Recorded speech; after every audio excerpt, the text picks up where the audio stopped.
No, you've been quoted as saying that, when you started Wikipedia, um, you also like to remind people that the media landscape was also very different then, Yeah. when a lot of people today would not would openly say, "I can't even believe the New York Times." Nobody was really saying that in 2010, were they? And that changed. I think you said to Tucker Carlson that kind of changed overnight at some point, and then you Yeah. saw Wiki kind of change with it. I wonder if you could speak on that because it's not entirely your fault, I would say.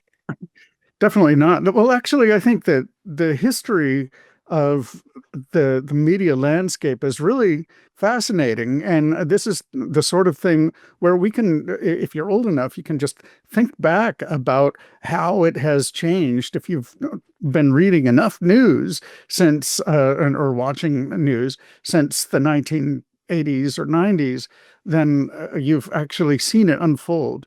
So in the 1980s, in the early 80s, in the United States, it was the news was entirely dominated by the big three plus PBS and NPR, and that was where you got your news from. They presented a unified front. It was like a media monoculture, and then along came Fox News and Rush Limbaugh, which upset a lot of people, of course. And then soon after that, with the internet, when the internet became, well, widely used enough, it started making a difference to the media landscape.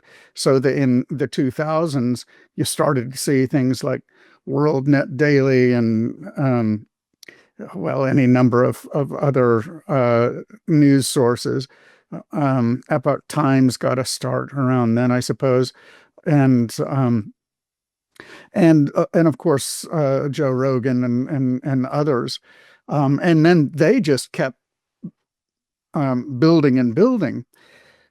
Now, as we know, MSNBC fairly early on, I don't know even know if it was launched as a sort of opinion news. I don't think it was in the earliest days. I think it pivoted to something more like the Fox News model, and for a good decade or more, it was just Fox News and MSNBC that were essentially purveyors of opinion masquerading as news. And then about 2013, 2014, there were a number of high profile panels at the UN and other international organizations that began loudly decrying the rise of misinformation. Peter Thiel took $500,000 and turned it into $1 billion using the exact same techniques we're using inside the investment club. He met a CEO, his name was Zuckerberg. He pitched him the deal and he said, okay, I'll give you $500,000. Mark went public and sold the shares to people like you. Well, what happened to Peter? Well, he exited and got a 2,300x return. The wealthy invest in early stage companies, folks. The public markets are for suckers. It's a rigged game. By the way, this happens in crypto as well. It's called pre-sale tokens. This is Solana. Does anybody know this chain? They sold pre-sale tokens for 4 cents. And you can see the date on there, April 5th, 2018. Look at Solana today, folks. That thing's up over 1,000x. The media and Wall Street and all these hype people get you to buy the top. Meanwhile, they put their clients in at the bottom and they use you for liquidity to make their clients rich. You can play this same game. You just have to have the financial education and the deal flow. That's it. And this made a big difference. People, I think, don't realize just how enormous that was as a sort of watershed moment of how our society really changed. Because after that, it became like overnight okay to attack free speech as such. I remember just being shocked at my erstwhile liberal friends um, mocking free speech as freeze peach, right? Back 10 years ago or so. And again, overnight, um, basically in the days of Brexit and Trump's first election, all of the media began to be just as opinionated as Fox News and MSNBC. It was really shocking to a lot of us, of course. And I suppose the youngest adults out there today don't even remember a time when most of the media was actually making an attempt to be more traditionally unbiased, I guess, even if they weren't succeeding very well.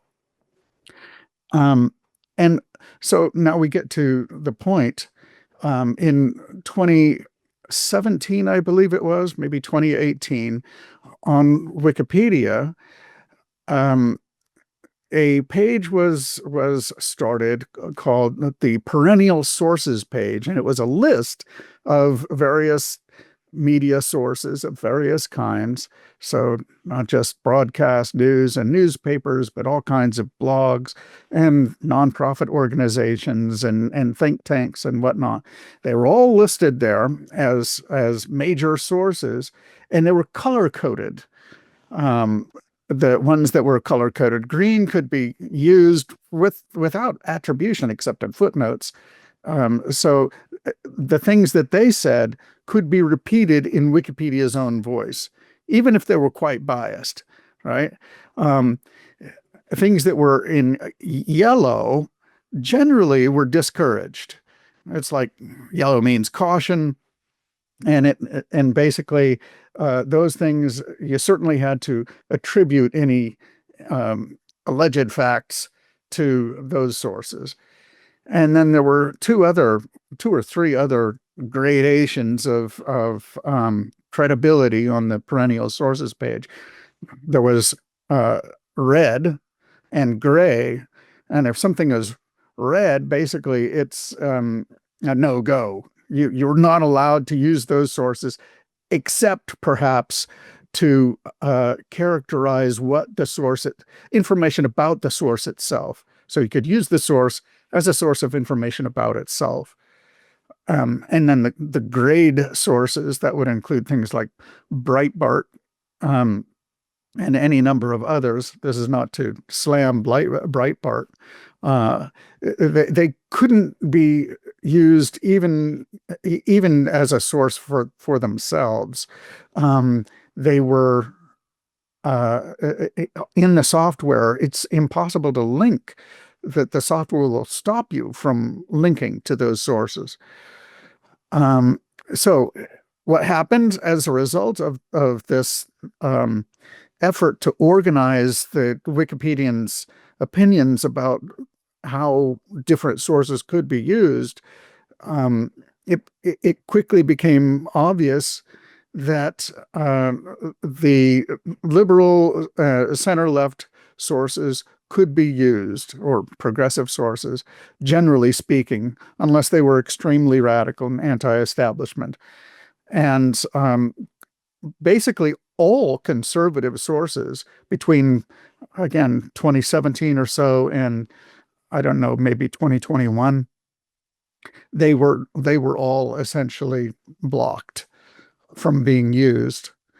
And the only ones that are called conservative are ones that are very much establishment conservative.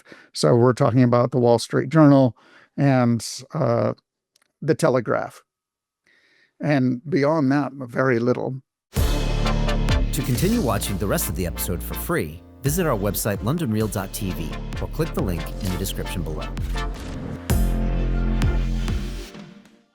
Hi, it's Brian Rose from London Real. You probably know that we've just recently been re-platformed on YouTube after 25 months completely in the dark.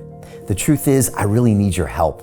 What I really need you to do is click on that subscribe button right now, like this video, and maybe even leave a comment or share the link with friends.